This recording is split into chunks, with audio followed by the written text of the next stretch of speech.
కర్నూలులో ఘనంగా Keerthi medical store mega medical mall ప్రారంభించిన ఎంపీ నాగరాజు.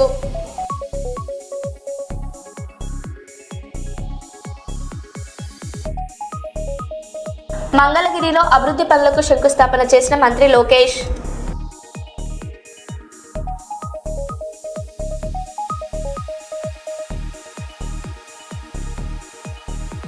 సేవ్ ఆర్డీటీ పేరుతో వైఎస్ఆర్సీపీ పోరుబాట. ఉర్వకొండ తహసీల్దార్ ఆఫీస్ వద్ద వైఎస్ఆర్సీపీ నేతల ధర్నా.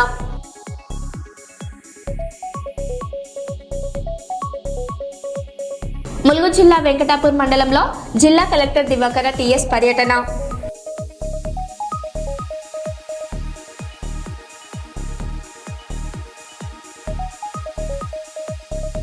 జనగామ జిల్లా దేవరుపల మండలంలో ఎండిన వరి పంటలను పరిశీలించిన మాజీ మంత్రి ఎర్రబెల్ దయాకర్ రావు.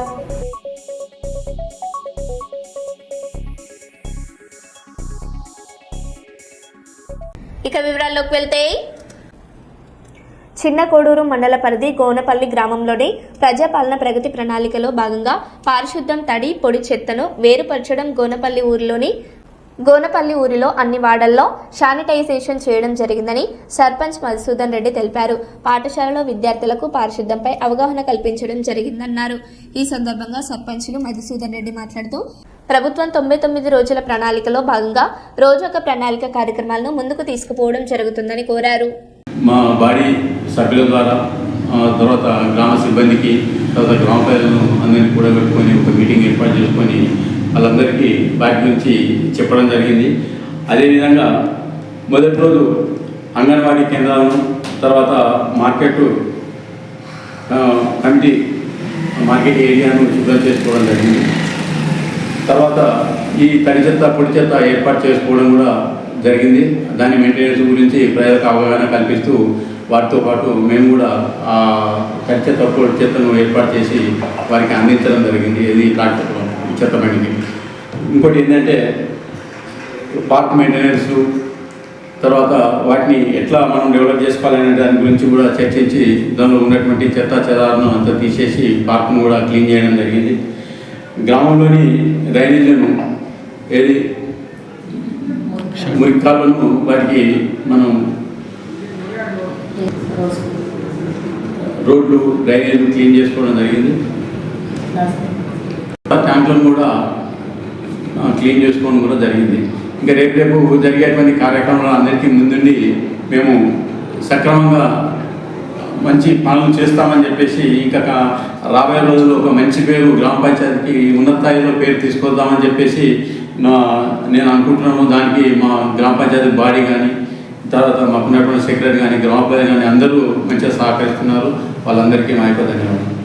అదేవిధంగా మాకు ముఖ్య ఉద్దేశం ఏంటంటే, చిన్న కోడూరు మండల పరిధిలో ఉన్నటువంటి అన్ని గ్రామాల కంటే కూడా ముందుగా ఉండి ప్రగతి పథంలో గోనెపల్లి గ్రామాన్ని నడిపించి ముందంజలో ఉంటామని చెప్పేసి నేను ఆదర్శగ్రామంగా తీర్చిదిద్దుతానని చెప్పేసి నేను మీకు అందరి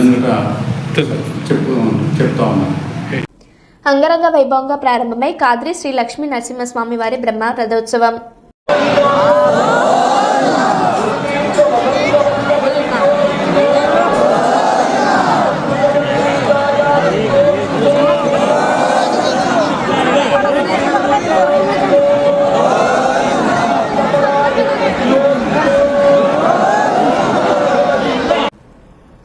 దుండిగల్ మున్సిపల్ కార్పొరేషన్ పరిధిలోని దుండిగల్ తండా 2కి చెందిన సర్వే నెంబర్ 654 ప్రభుత్వ భూమిలో పారిశ్రామిక వ్యర్థ పదార్థాలు హెవీ టిప్పర్లతో కంపెనీల నుంచి తెచ్చి ఇక్కడ పడేస్తున్నారు.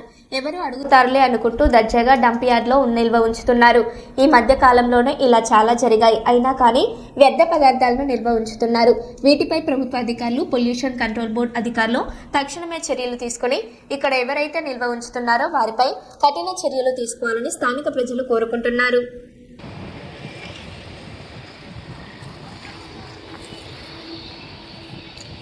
కూడా టిప్పర్ అన్లోడ్ అయిపోయినట్టు టిప్పర్ కంపెనీ వేస్ట్ మెటీరియల్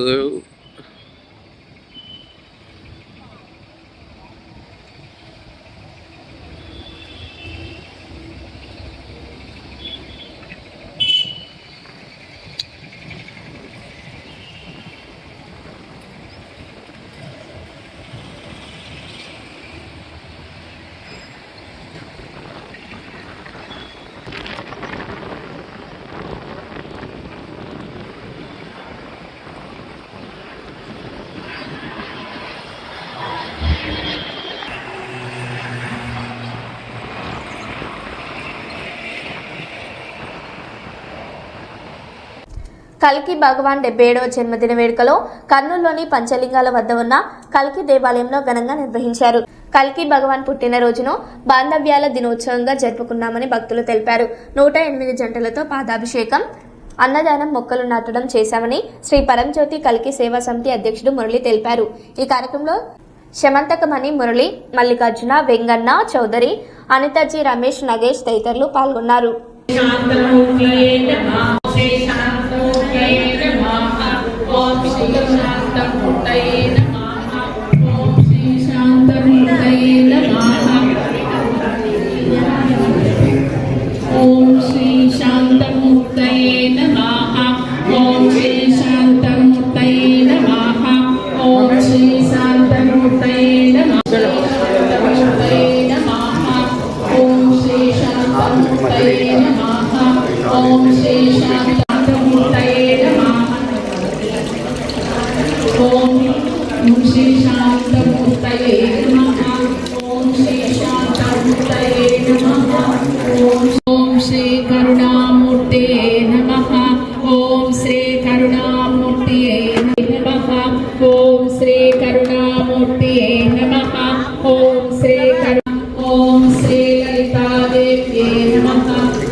పరంజ్యోతి అమ్మా భగవాన్ శరణం.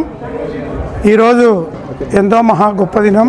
శ్రీ పరంజ్యోతి కల్కి యొక్క జన్మదినోత్సవాన్ని ప్రపంచవ్యాప్తంగా ఉన్నటువంటి అమ్మా భగవాన్ యొక్క భక్తులు వివిధ ప్రదేశాల్లో పాదుకాభిషేకాలతో ఈ కార్యక్రమం నిర్వహించడం జరుగుతుంది. అదేవిధంగా ప్రతి సంవత్సరం కూడా ఈ భగవాన్ జన్మదినం రోజు అన్నదాన కార్యక్రమాలు, తర్వాత ప్లాంటేషన్ కార్యక్రమాలు కూడా నిర్వహించడం జరుగుతుంది. ఈ మార్చి 7వ తారీఖు భగవాన్ జన్మదినాన్ని వరల్డ్ రిలేషన్షిప్స్ డే, అంటే నేటి ప్రపంచంలో బాంధవ్యాలు అనేటివి ఎంత ప్రాముఖ్యంగా ఉన్నాయనేది అందరికీ కూడా వివరిస్తూ ప్రతి ఒక్కరూ కుటుంబ సమేతంగా 108 జంటలు, వాళ్ళ పిల్లలు, భార్యాభర్తలు అందరు ఇట్లా విచ్చేసి ఇక్కడ పంచలింగాల్లో ఉన్నటువంటి శ్రీ పరంజ్యోతి అమ్మా భగవాన్ ఆలయంలో అంగరంగ వైభవంగా ఈ పాదుకాభిషేకం నిర్వహించడం జరుగుతుంది. అదేవిధంగా ఈ పంచలింగాల శ్రీ పరంజ్యోతి అమ్మా భగవాన్ సేవా సమితిలో ప్రతి మంగళవారం కూడా అన్నదానం జరుగుతుంది. తర్వాత ప్రతి పౌర్ణమికి కూడా వంశాభివృద్ధి కోసము అన్నదాన కార్యక్రమం నిర్వహించడం జరుగుతుంది. అట్లా సంవత్సరం అంతా కూడా అమ్మా భగవాన్ యొక్క సేవకులు ఈ సేవా కార్యక్రమాలు నిర్విరామంగా కర్నూలులో గత 30 సంవత్సరాల నుంచి కూడా నిర్వహిస్తున్నాము. ఆర్యవైశ్య మహిళల్లో దాగి ఉన్న సృజనాత్మకతను వెలికి తీసి అన్ని రంగాల్లో ముందు ఉంచేందుకు మహాసభ కృషి చేస్తుందని దుబ్బ శ్రీనివాస్ కార్పొరేటర్ గంధకల్పనలో పేర్కొన్నారు. వరంగల్ నగరం సుశీల గార్డెన్లో ప్రపంచ మహిళా దినోత్సవ వేడుకలు ఆర్యవైశ్య మహాసభలు ఆటలు ఆడుతూ నృత్యాలు చేస్తూ ఘనంగా జరుపుకున్నారు. ఈ సందర్భంగా పలువురు మహిళలను కార్యక్రమంలో ఆ సంఘం సూపర్ శ్రీనివాస్ కార్పొరేటర్ గంధకల్పన, మహిళా అధ్యక్షురాలు చుల్లేటి కళావతి, నాయకులు సుప్రియ, రాజమణి, అశోక్ శ్రీనివాస్ తదితరులు పాల్గొన్నారు. దుబ్బ శ్రీనివాస్, గాంధీ కల్పన, కళావతులు మాట్లాడుతూ ఆర్యవైశ్య మహిళల్లో దాగి ఉన్న సృజనాత్మకతను వెలికి తీసేవారిని రాజకీయ పరంగా అన్ని రంగాలలో ముందుకు తీసుకుని వెళ్లేందుకు మహాసభ కృషి చేస్తున్నట్లు వారు తెలిపారు.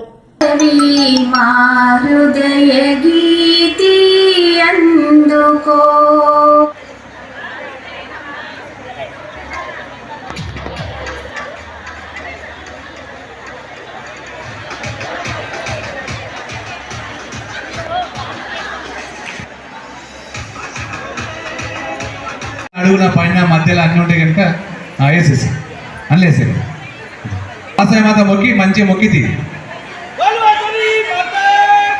ఇప్పాలా ఇప్పాలా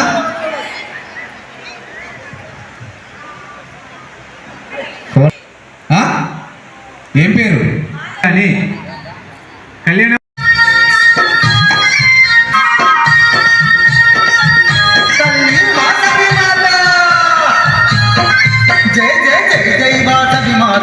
నీకు స్వాగతం తల్లి నీకు స్వాగతం జై జై వాసవి మాత నీకు స్వాగతం తల్లి నీకు స్వాగతం ఆ జగములను వాసవి మా పూజలన్నీ నీకే పరమేశ్వరి నవ్వుతూ రావమ్మ వాసవి మా పూజలన్నీ నీకే పరమేశ్వరి తల్లి నవ్వుతూ రావమ్మ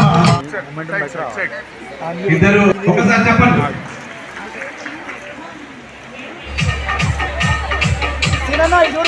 ఇల్లు అందరూ ఉత్సవ కారణంగా ఆర్యవైశ్య మహిళా సభ అందరితో పెద్ద ఎత్తున 1000 మందితో మహిళలను వారు తీసుకువచ్చి అన్ని ప్రోగ్రామ్స్ చాలా చక్కగా అరేంజ్ చేశారు. లంచ్ ప్రోగ్రామ్స్ అన్ని రకాలుగా అంటే dance, songs, singing and play different games పెట్టి మళ్ళీ వారి ప్రతి ఒక్కటి కూడా గుర్తించి వారికి బహుమతిగా కూడా లక్కీ డ్రా ద్వారా అందచేయడం జరిగింది. సో మరి ఆర్యవైశ్య అందరూ కూడా అందరి తరపున నేను చెప్పేది ఏంటంటే ఈరోజు ఇన్ని ప్రోగ్రామ్స్ జరిగాయి. ఈ ఒక్కరోజే కాదు మనం యాక్టివ్గా ఉండాల్సింది, ప్రతిరోజు కూడా యాక్టివ్గా ఉండాలి. అన్ని రంగాల్లో ఉన్నారు, ఇంకొంచెం రాజకీయ రంగాల్లో మాత్రం చాలా తక్కువగా ఉన్నారు. అది కూడా రానిచ్చి మరి మనం ఆర్యవైశ్య మనమేం తక్కువ లేము అని ఏ పార్టీ అయినా కానీ ఖచ్చితంగా మాత్రం ఒక 10 మంది వరకు మాత్రం కార్పొరేటర్స్గా గెలవాలి. మీకు ఆ సామర్థ్యం ఉన్నదాన్ని బయటపెట్టి ఇదే మనకి ఛాన్స్. సో మరి ఒక్కసారి కూడా మన ఆర్యవైశ్య అంటే ఏంటో ఒకసారి మళ్ళీ గుర్తు చేయాలి అందరికీ.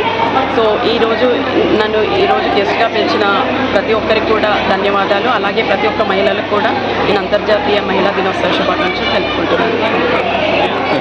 జిల్లాలో ఆర్యవైశ్య మహాసభ మహిళా విభాగ ఆధ్వర్యంలో గత కొన్ని సంవత్సరాల నుంచి అంతర్జాతీయ మహిళా దినోత్సవాన్ని పురస్కరించుకొని మహిళలందరికీ పెద్ద ఎత్తున సమీకరించి అనేక సాంస్కృతిక కార్యక్రమాలు, గేమ్స్, వాటితో పాటు లక్కీ డీప్స్, తంబోలా ఇట్లాంటి కార్యక్రమాల్ని నిరంతరం ఎవ్రీ ఇయర్ చేపట్టడం అనేది జరుగుతూ ఉంది. అందులో భాగంగానే ఈ సంవత్సరం నవీన్ సుశీల్ గార్డెన్లో ఈరోజు ఈ కార్యక్రమాన్ని మహిళా విభాగ ఆధ్వర్యంలో చేపట్టడం అనేది జరుగుతూ ఉంది. ఇందులో ప్రధానంగా ఈరోజు ఏ హక్కు కోసమైతే మహిళలు ఆ రోజు ఎందుకు అని చెప్పంటే మహిళ అనేది ఎక్కడమ్మా నువ్వు లేనిది, ఏమిటి నువ్వు చేయలేనిది, డాక్టర్ అయినావు, యాక్టర్ అయినావు, అనేక రంగాల్లో ఈరోజు పనిచేస్తూ ఉన్నావు. కనుక రేపు భవిష్యత్తులో కూడా అన్ని రాజకీయ రంగంలో కూడా తప్పకుండా మహిళలు రావాలని చెప్పనే కాన్సెప్ట్ తోటే ఈరోజు ఆర్యవైశ్య మహాసభ మహిళా విభాగం కూడా ఈ కార్యక్రమం చేపడుతూ ఉంది.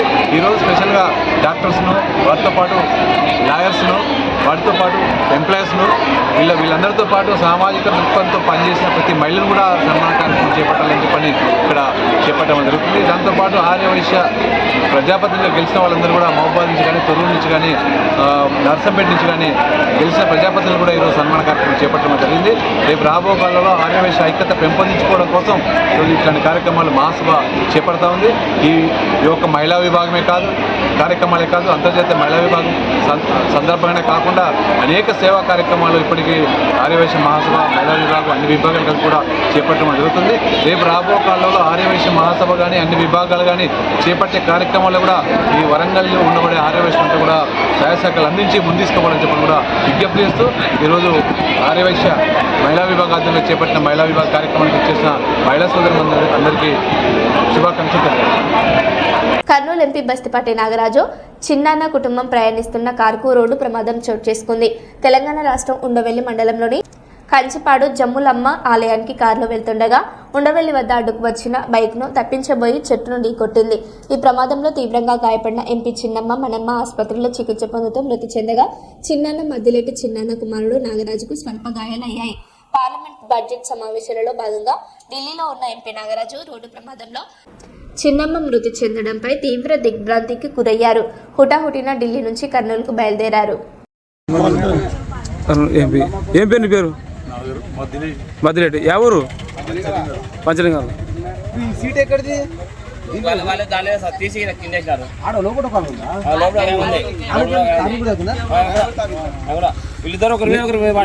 నీ పేరు ఏం పేరు అన్న?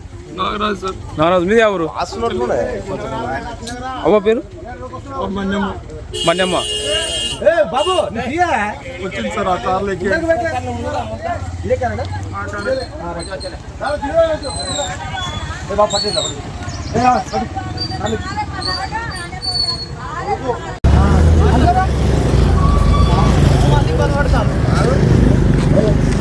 ఇదేం కాదు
గత 15 సంవత్సరాలుగా మడికొండ వాసులు పడుతున్న బాధను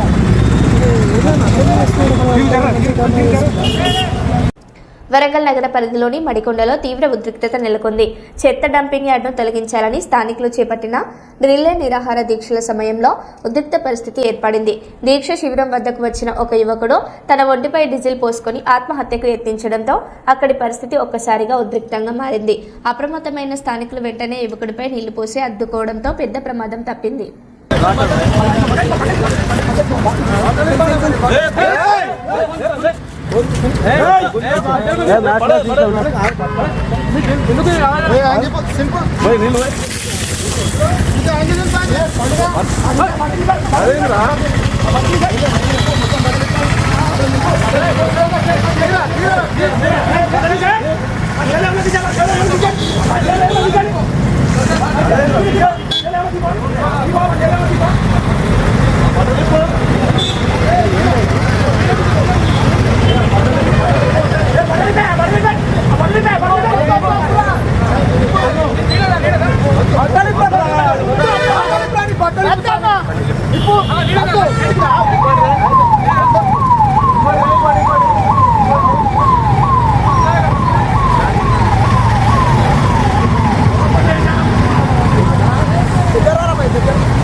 గత 15 సంవత్సరాలుగా మడికొండ వాసులు పడుతున్న బాధను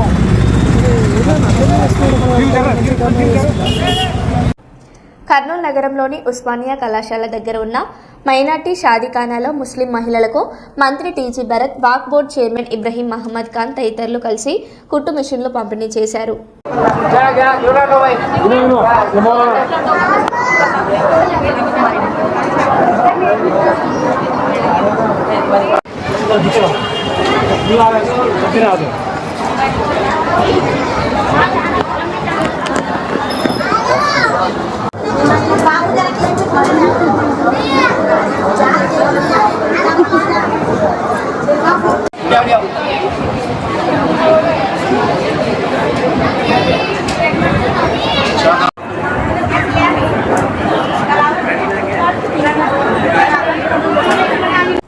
మంచిర్యాల కన్నపల్లి మండల కేంద్రానికి చెందిన రిపోర్టర్ గోడ నిర్మాణంలో నాణ్యత లోపం ఉందని వార్త రాసినందుకు స్థానిక సర్పంచ్, ఉప సర్పంచ్, 2 వార్డు సభ్యులు, మార్కెట్ కమిటీ డైరెక్టర్ మరియు మరో 4 కలిసి చంపేస్తామంటూ బాధితులు తిడుతూ భౌతికంగా దాడి చేశారు.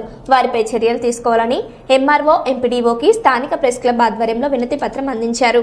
టీవీలో పనిచేసినటువంటి చండే చంద్రశేఖర్ ఈ నెల 5వ తేదీన కస్తూరిబా బాలికల విద్యాలయం పాఠశాలలో నిర్మాణం చేసినటువంటి ప్రహారీ గోడకు సంబంధించినటువంటి నాణ్యత లోపిస్తుందని చూపిస్తూ విజువల్స్ చూపిస్తూ వార్త రాసినందుకు ఈ నెల 7వ తేదీన సాయంత్రం తన చుట్టాలతోటి 3 ఏకాంతంగా ఉన్న ప్రదేశానికి వెళ్ళి స్థానికంగా ఉన్నటువంటి సర్పంచ్ భర్త కావచ్చు, ఉప సర్పంచ్ కావచ్చు, 2 వార్డు మెంబర్లతో పాటు మొత్తం 9 కాంట్రాక్టరు 9 మంది తనపైన దాడి చేసి దుర్భాషలాడుతూ ఎవడురా నీకు అధికారం ఇచ్చింది, ఎవడు వార్త రాయమన్నాడు, ఇట్లా మీకేం అవసరం, ఇలాంటి వార్త రాస్తే తోలు తీస్తాం చంపేస్తామని బెదిరిస్తూ తనని కొట్టడం జరిగింది. అదే రోజు సాయంత్రంన స్థానికంగా ఉన్నటువంటి పోలీస్ స్టేషన్లో ఫిర్యాదు చేయడం జరిగింది. ఫిర్యాదు చేసిన వెంటనే చిన్న చిన్న సెక్షన్లతోటి కేసు నమోదు చేసిండ్రు. అదేవిధంగా తనపైన కూడా వీళ్ళు ఉన్న ఏకాంతం ఉన్నటువంటి ప్రదేశానికి వెళ్ళి ఆయన దగ్గరికి దాడి చేసి స్థానిక ప్రజాప్రతినిధులు ఉండి కాంగ్రెస్ నాయకుడిని దాడి చేసి ఆయన పైననే అట్రాసిటీ కేసు నమోదు చేసిందంటే మరి స్థానికంగా ఉన్నటువంటి పోలీస్ డిపార్ట్మెంట్ కావచ్చు, అధికారుల నిర్లక్ష్యం ఎంతగా ఉందో ఇక్కడ అర్థమవుతా ఉంది. ఒక ఇద్దరు వ్యక్తులు పరస్పరంగా దాడికి కొనసాగితే తప్పున్న వారిపైన కేసు పెట్టాల్సింది పోయి ఇద్దరిపైన ఒకరిపైన SC/ST 9 మంది వచ్చి దాడి చేసిన వాళ్ళపైనేమో చిన్న చిన్న సెక్షన్ల పైన పిట్టి కేసులు లాంటివి పెట్టి చట్టాన్ని నీరుగార్చే ప్రయత్నం జరుగుతూ ఉంది. అదే కాక సమాజంలో ప్రజలకు ఒక ప్రభుత్వానికి వారధిగా పనిచేస్తున్న జర్నలిస్టుల పైన దాడిని తీవ్రంగా ఖండిస్తూ ఉన్నాం.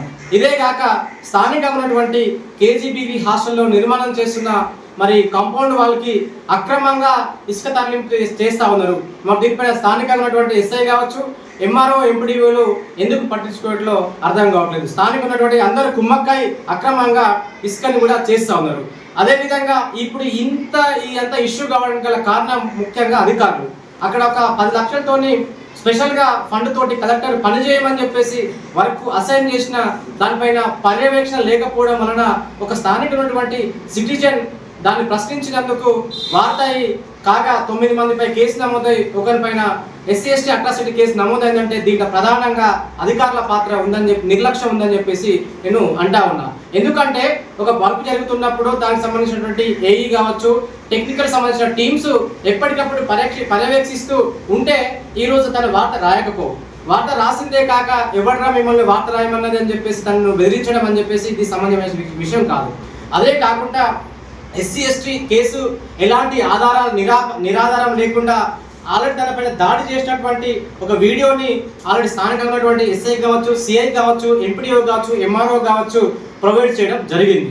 తనపైనే 9 మంది దాడి చేసి తనపైనే SC/ST కేసు అట్రాసిటీ కేసు నమోదు చేశారు. నిరాధారమైన కేసులు నమోదు చేసి ఇరు వర్గాలను ఇక్కడ స్థానికంగా ఉన్నటువంటి కొంతమంది కాంగ్రెస్ నాయకులు కాంప్రమైజ్ కావాలి, ఇద్దరి మీద కేసు అయితే వాళ్ళు కాంప్రమైజ్ అవుతారు, చచ్చుకుంటూ మన మాట వినాలి అన్నట్టుగా రాజకీయం చక్రం తిప్పుతున్నట్టుగా మనకి తెలుస్తా ఉన్నది. కాబట్టి దీంతోనే ఎక్కడికైనా వెళ్తాం, అవసరమైతుంటే కలెక్టర్ని, CPని, సెక్రటరీని కలిసి CM కూడా ఫిర్యాదు చేసేటువంటి స్థానిక కాంగ్రెస్ నాయకులు చేస్తున్న అరాచకాలపైన దాడులు చేస్తా ఉన్నారు, పత్రికా వ్యవస్థ పైన దాడులు చేస్తా ఉన్నారు, వ్యవస్థలో అన్యాయం కలిగిందని చెప్పేసి ప్రశ్నిస్తే అక్కడ దాడి చేయడం అనేది సిగ్గుచేటు శోచనీయమైన విషయం.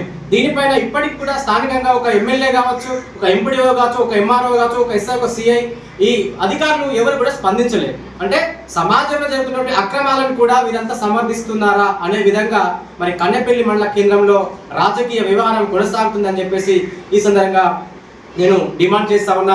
వెంటనే ఒక జర్నలిస్టు పైన, సమాజంలో సేవలు అందించే వ్యక్తి పైన దాడి చేసిన వారిపైన కఠిన చర్యలు తీసుకుంటూ ఈయన పైన పెట్టిన నిరాపరాధమైనటువంటి SC/ST అట్రాసిటీ కేసును డిజాల్వ్ చేసి మరి న్యాయం చేయాలని చెప్పేసి న్యాయ వ్యవస్థ ఉందని తెలిసే విధంగా ప్రజలకు మరి తెలిసే విధంగా దీనిపైన చర్యలు తీసుకోవాలని చెప్పేసి డిమాండ్ చేస్తూ ఈరోజు కన్నెపల్లి మండల కేంద్రంలో MPDOకి, MROకి సంబంధించినటువంటి అధికారులకు కూడా DLPO కావచ్చు, DRDA PDకి కావచ్చు ఫోన్ ద్వారా సమాచారం స్థానిక CI కావచ్చు వాళ్ళకు సమాచారం ఇవ్వడం జరిగింది. వెంటనే ఇది చేయకపోయేది ఉంటే రాష్ట్ర వ్యాప్తంగా కూడా వివిధ జర్నలిస్ట్ యూనియన్ సంఘాలు కావచ్చు, మరి జర్నలిస్టులు కూడా కలెక్టరేట్ కార్యాలయాన్ని కూడా ముట్టడించి CPకి మరియు DGPకి కలిసి యొక్క జర్నలిస్టుల పైన దాడిని ప్రతి ఒక్క సమాజం ఖండించాల్సిన అవసరం ఉందని చెప్పేసి వెంటనే చెండే చంద్రశేఖర్కు న్యాయం చేసే విధంగా మరి ప్రతి ఒక్కరూ స్పందించాలని చెప్పేసి డిమాండ్ చేస్తూ కోరుతా ఉన్నా. Thank you. గణపురం మండలంలోని బుద్దారం గ్రామంలో పశువుల ఆరోగ్య పరిరక్షణకు చర్యలు చేపట్టారు. గణపురం మండలంలోని బుద్దారం గ్రామంలో పశువులకు సోకే గాలికుంట వ్యాధి నివారణకు టీకా కార్యక్రమాన్ని భూపాలపల్లి శాసనసభ్యులు గండ్ర సత్యనారాయణరావు ప్రారంభించారు. ఈ సందర్భంగా పశు సంవర్ధక శాఖ ఆధ్వర్యంలో నిర్వహించిన టీకా కార్యక్రమాన్ని ఎమ్మెల్యే ప్రారంభించి పశువులకు టీకాలు వేయించారు. ఈ సందర్భంగా ఎమ్మెల్యే మాట్లాడుతూ పశువుల ఆరోగ్యం రైతుల ఆర్థికాభివృద్ధి ఎంతో కీలకమని తెలిపారు. గాలికుంట వంటి వ్యాధులు వ్యాప్తి చెందకుండా ముందస్తుగా టీకాలు వేయించడం అవసరమని సూచించారు. ప్రభుత్వం ప్రభుత్వం రైతుల పశు సంపదను కాపాడుకునేందుకు పలు చర్యలు తీసుకుంటుందని అన్నారు.